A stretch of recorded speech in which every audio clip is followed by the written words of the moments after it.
Shri Venkateswara gold తాకట్టులో ఉన్న మీ బంగారాన్ని విడిపించి కొనబడును.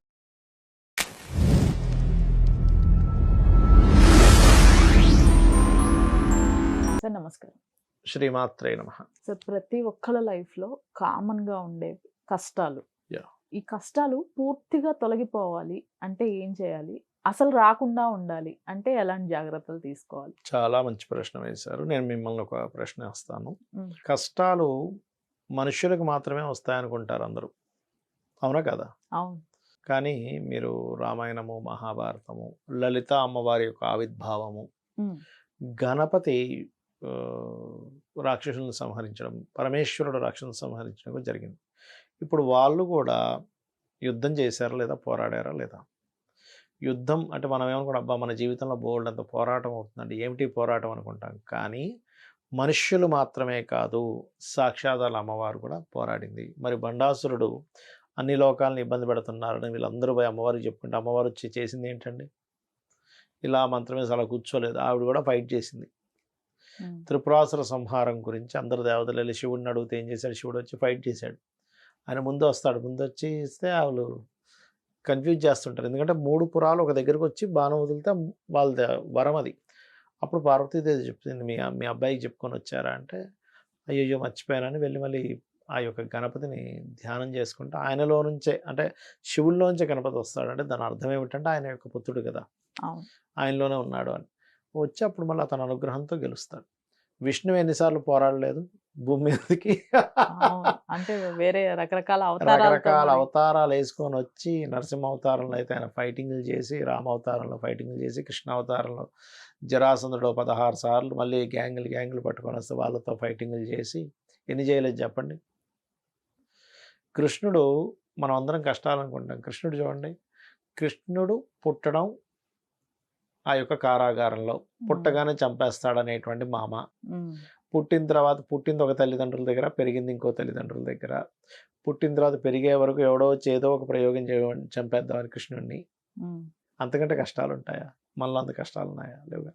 అంటే మనం అర్థం చేసుకోవాల్సింది ఏంటంటే, కష్టము కాదు, ఒక పోరాటం కానివ్వండి, కష్టం కానివ్వండి, అది ప్రతి అంటే దేవతలకు కూడా ఉంటుంది. ఈ కాన్సెప్ట్ ఎప్పుడైతే మన మైండ్లోకి వెళ్తుందో, అది దేవతలకే ఉంది, మనమే ఉంది. ఇప్పుడు మనం ఒకసారి చూడండి, అప్పులు ఉన్నాయనగానే నీదే ఉంది అప్పు, పెద్ద పెద్ద వాళ్ళకి అప్పులు ఉన్నాయనగా మనం నిజమే అంబానీ లాంటి వాడికి అప్పు ఉందిగా, నాకు అప్పు ఉండడం ఉంది అనిపిస్తుంది. మ్మ్. అంతే కదండి. అలాగే బిజినెస్ లాస్ అయినప్పుడు నేను ఒకటే చెప్తా, ఏ బిజినెస్ పీపుల్ అయినా, ఇప్పుడు కష్టాల్లో బిజినెస్ కూడా వన్ ఆఫ్ ది కష్టం. అయ్యో పలానా బిజినెస్ పెట్టాము లాస్ అయ్యాము అని మొన్న ఒకళ్ళు ఇలాగే నాకు పాపం బాధపడుతూ అడిగితే ఒకటే మాట అన్నాను, ఏమంటే ధీరుభాయ్ అంబానీ కూడా మొదటి 10 బిజినెస్లు లాస్ అయ్యాడు.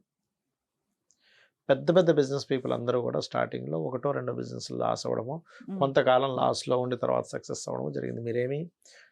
మీకొక్కరికే ఏం కష్టం రాలేదు. ఇది ఒక అనుభవము అనుకోండి. అది ప్రతి దాంట్లో ఉంటుంది. ఒక జీవితంలో భార్యాభర్త విషయంలో వాళ్ళిద్దరు సఖ్యత లేకపోతే అదొక కష్టంగా ఉంటుంది. ఇక్కడ ఎందుకు వస్తుంది భార్యాభర్త మధ్యని? అదే అమ్మాయి తండ్రిని అంత గొప్పగా ప్రేమిస్తుంది, ఇదే అబ్బాయి తల్లిని అంత గొప్పగా ప్రేమించగలుగుతాడు. తల్లికి వీడు పెద్ద అసలు బంగారు కొండలా కనిపిస్తాడు, ఆ తండ్రికి బంగారు తల్లిలా కనిపిస్తుంటే వాళ్ళిద్దరూ కూడా ఒకటయ్యేసరికి ఎందుకు సఖ్యతగా లేరంటే, వాళ్ళిద్దరూ ఒకరినొకరు ఓన్ చేసుకోవట్లేదు. ఆ తండ్రి ఆ బిడ్డను ఎంత ఓన్ చేసుకుంటున్నాడో, ఆ బిడ్డ తండ్రిని ఎంత ఓన్ చేసుకుంటుందో, ఇక్కడ భార్యాభర్త అంత ఓన్ చేసుకున్నప్పుడు అది కష్టంగానే ఉంటుంది. ఓన్ చేసుకున్నప్పుడు కష్టం అవుతుంది. చూడండి, ఏ తల్లికి బిడ్డ భారం అవ్వడు, కష్టం అవ్వడు. అవును.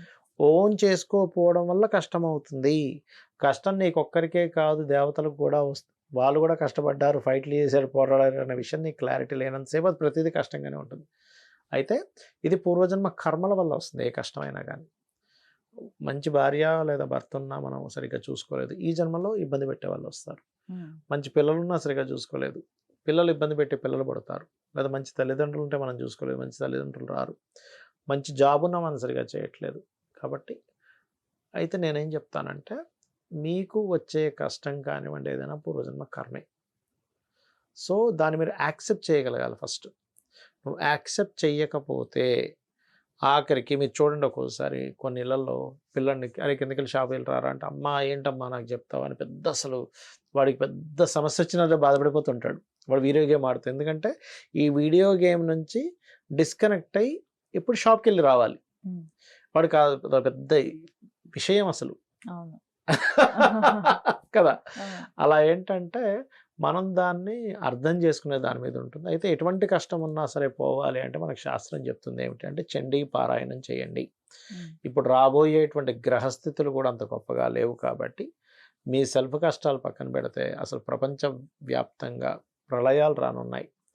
కాబట్టి వాటితో పోల్చుకుంటే మీ కష్టాలు చాలా చిన్నవని చెప్పి అర్థం చేసుకుంటూ మీరు నిత్యము చండీ వినడము, లేకపోతే గీత వినడం, ముఖ్యంగా భగవద్గీత చాలా మంచి ఫలితాలు ఇస్తుంది. భగవద్గీత వినడం, చండీ వినడము, అండ్ అదేవిధంగా నిత్య దేవతారాధన ఉదయం సాయంత్రం. ఇక్కడ ఏమవుతుందంటే ఎందుకంటే నిత్య దేవతారాధనకి ఈ కష్టానికి ఏంటి అసలు సంబంధము అంటే ముందు మన మనసు మన బుద్ధి ఇవి రెండూ గనక ఒక ప్లెజెంట్ ఫీల్ మూడ్లో ఉంటే మనం ఎలాంటి పనైనా చేయగలుగుతాం.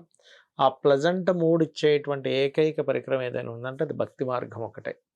మీరు ఎప్పుడైతే భక్తి మార్గంలో ఉంటూ ప్రతిదీ ఆ అమ్మవారికి సమర్పిస్తూ ఆ స్వామివారికి సమర్పిస్తూ మీ పనులు మీరు ధర్మబద్ధంగా చేసుకుంటూ వెళ్ళిపోతుంటారో ఆటోమేటిక్గా బాగుంటుంది. Right sir. Thank you so much. శ్రీమాత్రే నమః.